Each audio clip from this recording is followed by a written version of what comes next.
સ્વાગત છે આપનું મારા રસોડાના કાઠિયાવાડી સ્વાદમાં।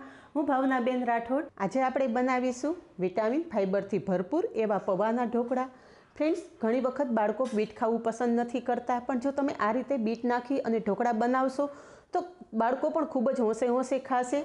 અને આ ઢોકળા એટલા ઝડપથી બની જાય છે કે માત્ર 15 થી 20 જ મિનિટમાં તૈયાર થઈ જશે। નથી તમારે દાળ ચોખા પલાળવાની ઝંઝટ કે નથી આથો લાવવાની ઝંઝટ। એટલે ઝડપથી બનતા ઢોકળાની રેસીપી પૂરેપૂરી જોજો।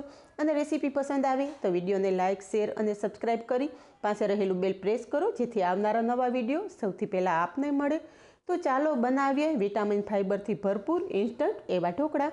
તો આ કલરફુલ ઢોકળા બનાવવા માટે અહીંયા મેં 1 કપ પૌવા લીધેલા છે। આ પૌવા આપણે જે પૌવા બટેકામાં ઉપયોગમાં લઈએ છીએ એ જ પૌવાનો ઉપયોગ કરી અને આ ઢોકળા બનાવશું। તો પહેલાં તો પૌવાને આપણે સારી રીતે ધોઈ લેવાના છે। પૌવા ચાળી અને પછી જ ઉપયોગમાં લેવાના, જેથી પૌવામાં રહેલી થોડી ઘણી ડસ્ટ હશે તો એ પણ દૂર થઈ જશે। તો ચાળેલા પૌવા આપણે એક બાઉલમાં લઈ લીધા છે અને પૌવાને ધોઈ લેશું। તો ફ્રેન્ડ્સ, આજ સુધી તમે અનેક ઢોકળા બનાવ્યા હશે, પણ એક વખત આ ઢોકળા બનાવો, ઘરમાં નાનાથી મોટા બધાને આ ઢોકળા ખૂબ જ પસંદ આવશે, એટલા સ્વાદિષ્ટ થશે। તો આ રીતે ચોળી અને પૌવાને આપણે 2 પાણીથી ધોઈ લેશું। અહીંયા પૌવા મેં 2 પાણીથી ધોઈ લીધા છે અને એકદમ સરસ ચોખ્ખા થઈ ગયા છે। આ રીતે થોડા ધોઈ અને પલાળેલા પૌવા હશે તો પીસવામાં એકદમ આસાની રહેશે। તો પૌવા આપણે મિક્સર જારમાં લઈ લેશું।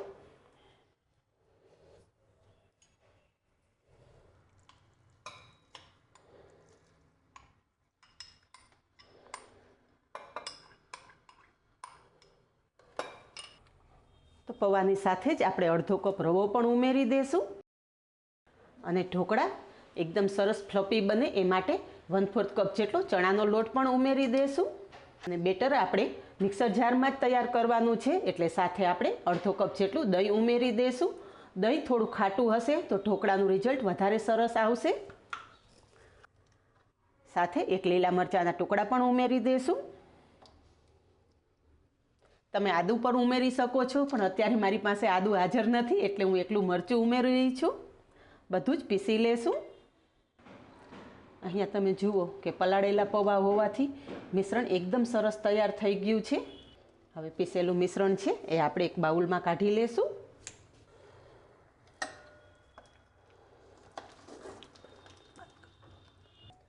તો અહીંયા મિશ્રણ બાઉલમાં કાઢી લીધું છે, પણ આપણું મિશ્રણ થોડું થીક લાગે છે, તો જે મિક્સર જારમાં આપણે મિશ્રણ તૈયાર કરેલું છે એમાં જ થોડું પાણી ઉમેરી અને આપણે બેટર સાથે મિક્સ કરી દઈશું। અને મિક્સરમાં રહેલું મિશ્રણ પણ આપણે બાઉલમાં લીધેલા મિશ્રણ સાથે મિક્સ કરી દઈશું।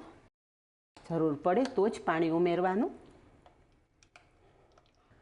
તો અહીંયા બધું જ મિક્સ કરી દીધા પછી ઢાંકણ ઢાંકી અને થોડી વાર રાખી દઈશું, કારણ કે આપણે પૌવા અને રવાનો બંનેનો ઉપયોગ કરેલો છે। બંને વસ્તુ થોડું પાણી એબ્ઝોર્બ કરશે, એટલે આ રીતે થોડું પતલું બેટર રાખવાનું। ઢાંકણ ઢાંકી અને સાઈડ પર રાખી દઈશું અને ઢોકળા સાથે ખાવા માટેની એકદમ ચટાકેદાર ચટપટી ચટણી તૈયાર કરશું। અહીંયા મેં ચટણીનો જાર લીધેલો છે। જારમાં ધોઈ અને દાંડલી સહિત જ કોથમરી લીધેલી છે એ ઉમેરી દઈશું। ચટણી બનાવવા માટે હંમેશા દાંડલી સહિત જ કોથમરીનો ઉપયોગ કરવાનો, જેથી ચટણી એકદમ સ્વાદિષ્ટ તૈયાર થાય। સાથે 2 લીલા મરચાં, 2 ચમચી જેટલી દાળિયાની દાળ છે, દાળિયાની દાળની જગ્યાએ તમે સિંગદાણાનો ઉપયોગ કરી શકો છો। અડધા લીંબુનો રસ ઉમેરશું। આ ચટણી ખાટી મીઠી બહુ સરસ લાગે છે, એટલે તમે લીંબુની જગ્યાએ દહીંનો ઉપયોગ પણ કરી શકો છો।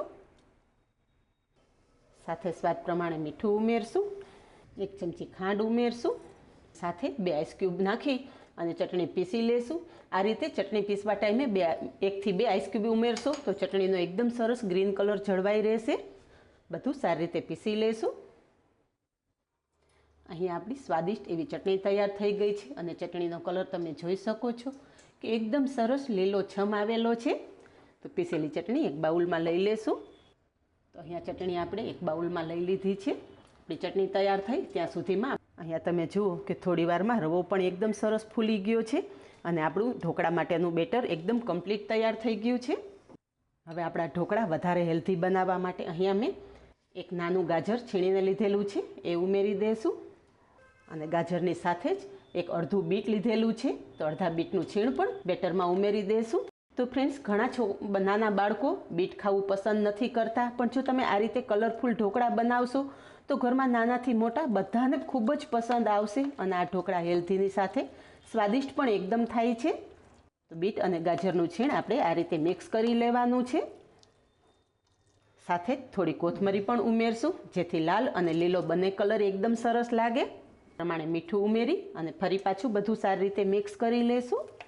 તો ફ્રેન્ડ્સ, હજી આ મિશ્રણ થોડું વધારે થીક લાગે છે, તો જે આપણે કપમાં રાખેલું પાણી છે એ થોડું ઉમેરી અને મિક્સ કરશું.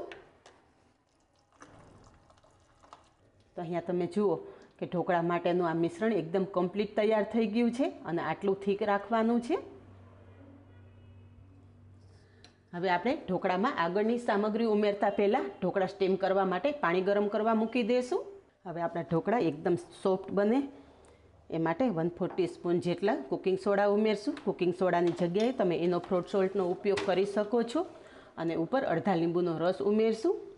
લીંબુનો રસ કુકિંગ સોડા ઉપર ઉમેરવાથી સોડા એકદમ ઝડપથી એક્ટિવેટ થતા હોય છે.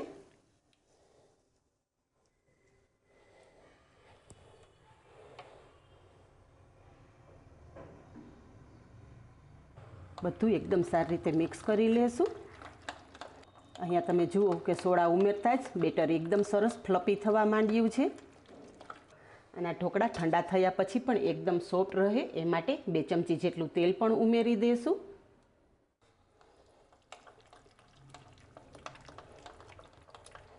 બધું સારી રીતે મિક્સ કરી લીધા પછી એક પ્લેટ લીધેલી છે. પ્લેટમાં થોડું તેલ ઉમેરી અને પ્લેટને સારી રીતે ગ્રીસ કરી લેશું.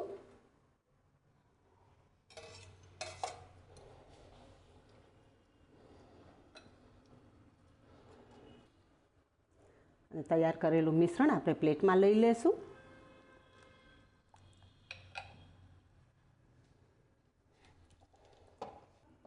થોડું ફેલાવી લીધા પછી ઉપરથી થોડી કોથમરી ઉમેરશું.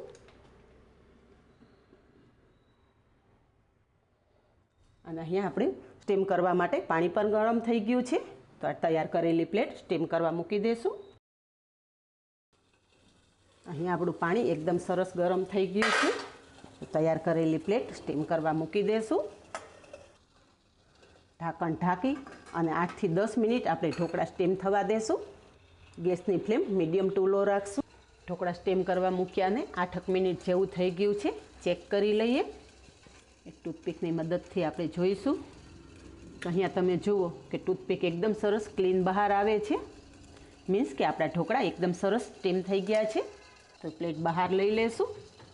સ્ટીમરમાં વધારાનું થોડું પાણી ઉમેરી દઈશું.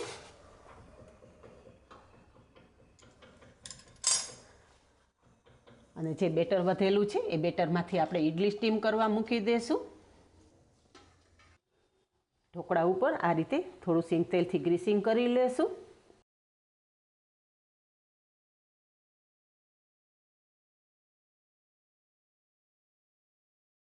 તો ફ્રેન્ડ્સ, ઢોકળાનો કલર તમે જોઈ શકો છો કે એકદમ મસ્ત કલર આવેલો છે. ઘરમાં નાનાથી મોટા બધાને આ ઢોકળા ખૂબ જ પસંદ આવશે. એટલા સરસ આ ઢોકળા તૈયાર થાય છે. હવે ઢોકળામાં આ રીતે કટ લગાવી લેશું.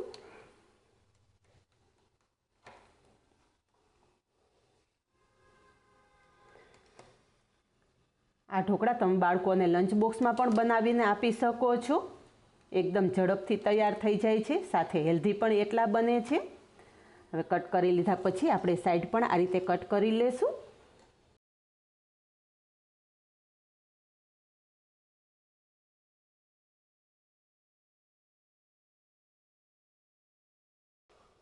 ઢોકળા કેટલા સોફ્ટ છે તમે જોઈ શકો છો.